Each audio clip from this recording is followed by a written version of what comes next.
Well. Justice is truly not just a South African problem, but over there in the America, Missouri executed Marcellus Williams despite prosecutors and the victim's family asking that he be spared. Hello, Mzansi, welcome back. Let's do this special edition, international style. Okay, we're going to the US today to follow this breaking news story. The reason I'm bringing this to you is because there is some contaminated evidence. Okay, keep in mind, Mangena, hold on to that thought. But let me update you on what this case is all about. So, in an article written by CNN, Marcellus Williams, whose murder conviction was questioned by a prosecutor, died by lethal injection Tuesday evening in Missouri after the U.S. Supreme Court denied a stay. The 55-year-old was put to death around 6 p.m. Central Standard Time at the state prison in Bonneterre.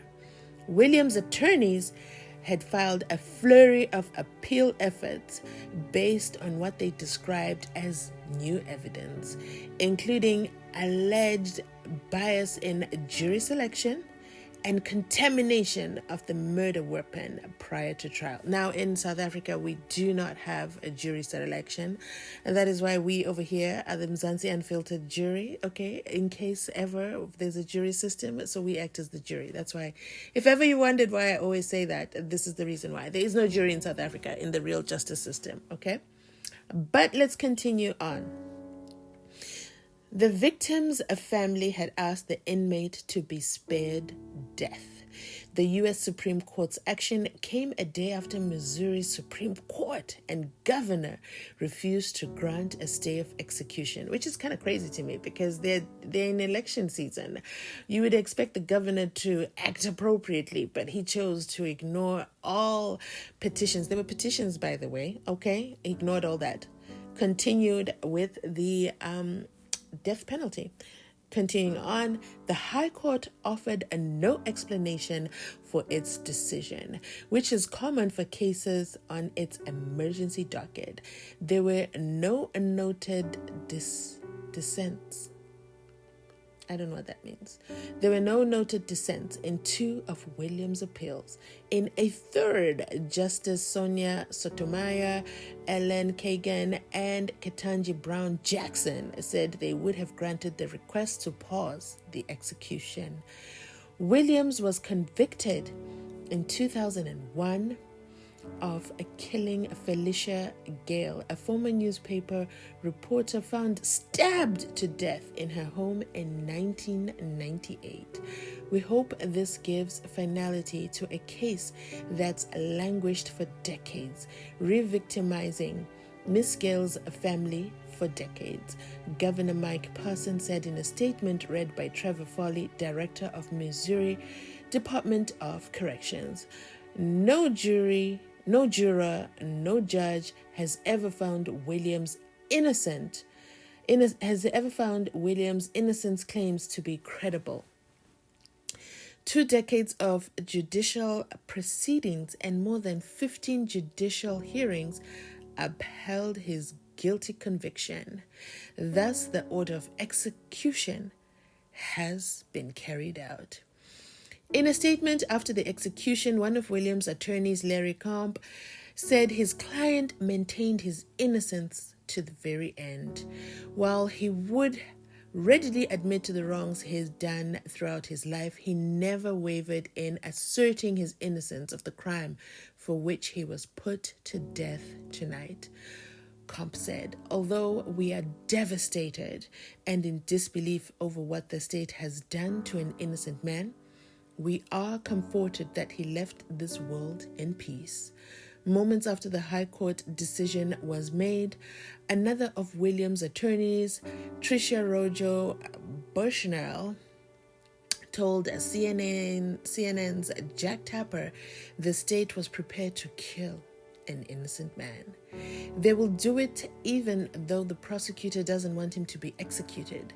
The jurors who sentenced him to death don't want him to be executed. And the victims themselves don't want him to be executed. We have a system that values finality over fairness. And this is the result that we will get from that. It is news for us all, and I think that it should be a shame to all of us that we have a system that will let a man be executed in spite of all this. Really is not a system of justice, the attorney said. In a statement exposed on X, the NAACP said Missouri's lynched another innocent black man. Governor Parson had the responsibility to save this innocent life, and he didn't. We will hold Governor Parson accountable when DNA evidence proves innocence. Capital punishment is not justice. It is murder. Recently, the top prosecutor in the St. Louis County joined Williams' attorneys in asking for the conviction to be overturned after new testimony from the 2001 trial prosecutor and recent DNA testing showed evidence contamination. The case highlighted the issue of potentially putting an innocent person to death, an inherent risk of capital punishment. At least 200 people sentenced to death in 1973 were later exonerated, including 4 in Missouri, according to the Death Penalty Information Center. Williams' last moments. Wow. So they documented his last moments. So Williams' last statement, imagine them asking you to write a last statement when they're about to take your life. Wow. But let's read on. Williams' last statement, witnessed on September 21, was all praise be to Allah in every situation. Williams was a devout Muslim, an imam for prisoners, and a poet, according to his legal team. Williams' last meal, including chicken wings and tater tots, said Karen Podgman, spokesperson for the Missouri Department of Corrections. He had a final visit with Imam Jalalil Qassam from around 11 a.m. to 12:30 p.m. Central Standard Time, and around 4:50 p.m. the Department of Corrections received word that all petitions had been denied by the U.S. Supreme Court, and about an hour later, witnesses, including Williams' son and 2 of his attorneys, were moved into the viewing area of the prison, Podgman said at a news conference. At 6 p.m., State Attorney General Andrew Bailey notified the Department of Corrections that there were no legal impediments to the execution. The lethal injection was administered at 6:01 p.m. Wow. And Williams was pronounced dead at 6:10 p.m., Podgman said. Around 100 demonstrators were present on the prison's grounds protesting capital punishment and Williams' execution, Podgman said. No one from Gail's family was present for Tuesday's execution. Attorneys on both sides tried to intervene. Williams' lawyers and St. Louis County prosecuting attorney Wesley Bell filed a joint brief on Saturday asking the Missouri Supreme Court to send the case back to lower court for a more comprehensive hearing on Bell's January motive to vacate Williams' 2001 conviction and sentence. The St. Louis prosecuting attorney's office, which handled the trial against Williams, argued in the motion that DNA testing of the knife used in the killing might suggest Williams was not Gail's killer, but that effort unraveled at a circuit court hearing last month after new DNA testing revealed the murder weapon had been mishandled prior to the 2001 trial, contaminating the evidence meant to exonerate Williams and complicating his quest to prove his innocence. Attorneys received a report indicating the DNA on the murder weapon belonged to an assistant prosecuting attorney and an investigator who had handled the murder weapon without gloves prior to trial. The state's judicial branch said, but the Missouri Attorney General's office said the new DNA findings released last month don't exonerate Williams. Oh my God. In this case, a new round of DNA testing proved the office was right all along. The knife in question had been handled by many actors, including law enforcement, since being found, Bailey said. In addition, one of the defense's own experts previously testified he could not rule out the possibility that Williams' DNA was also on the knife. Ooh. He could only testify to the fact that enough actors had handled the knife throughout the legal process that others' DNA was present. Other evidence that helped convict Williams remains intact. Ooh. The Attorney General said the victim's personal items were found in Williams' car after the murder. A witness testified that Williams had sold the victim's laptop to him. Williams confessed to his girlfriend and an inmate in the St. Louis City jail, and Williams' girlfriend saw him dispose of bloody clothes worn during the murder, the Attorney General's office said. New testimony from the trial. Prosecutor Williams' attorneys had asked the U.S. Supreme Court to stay the execution, citing newly discovered evidence from the trial prosecutor's testimony last month. During a motion to vacate hearing, August 28, a prosecutor from Williams' 2001 trial admitted that he had struck, oh my God, a potential juror from the jury pool because, like Mr. Williams, the potential juror was a black. Williams' attorneys wrote in an emergency request for the U.S. Supreme Court to intervene. There was a racial component to this. Attorney Jonathan Pott said at a Missouri Supreme Court hearing Monday, but the Missouri Attorney General's office disputed that interpretation of the trial prosecutor's testimony. He said they looked like brothers, Assistant Attorney General Michael Spillane said at the hearing. What did he say? When asked directly, did you strike someone? With part of the reason for striking someone because you're black? He said, no, absolutely not, Spillane said, and he explained that would be a violation.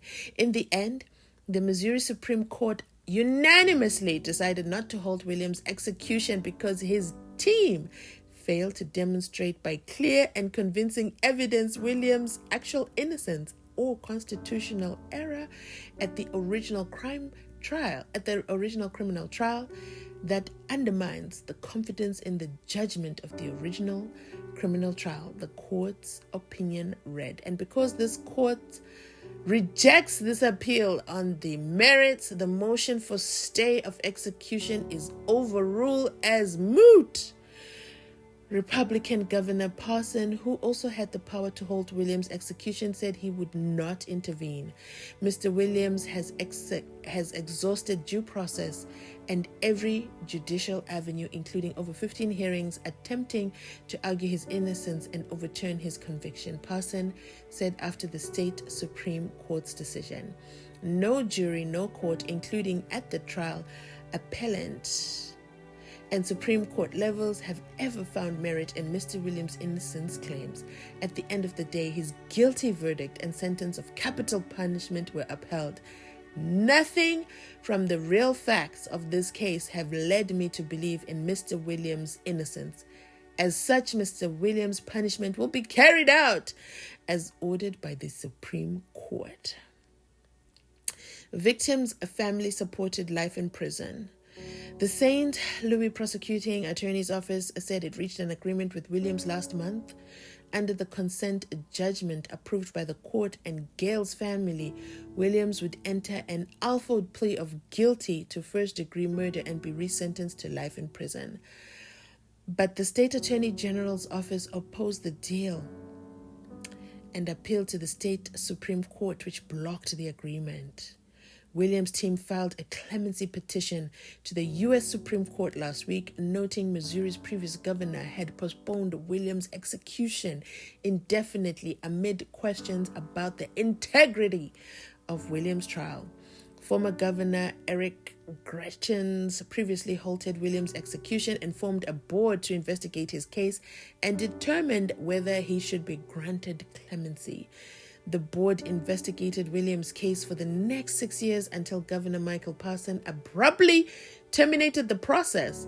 Williams' attorney wrote, after Parsons took office, he dissolved the board and revoked Williams' stay of execution, the inmate's attorney said. That decision deprived William of his right to due process, his lawyers argued. The governor's actions have violated Williams' constitutional rights and created an exceptionally urgent need for the court's attention, Williams' attorney said in court documents. Parsons defended his decision. This board was established nearly 6 years ago, and it is time to move forward, Parsons said last summer. We could stall and delay for another 6 years, deferring justice, leaving a victim's family in limbo and solving nothing. This administration won't do that. Let me know your thoughts in the comment section down below over there in the Americas and how they have executed Mr. Williams on the 24th of September, 2024.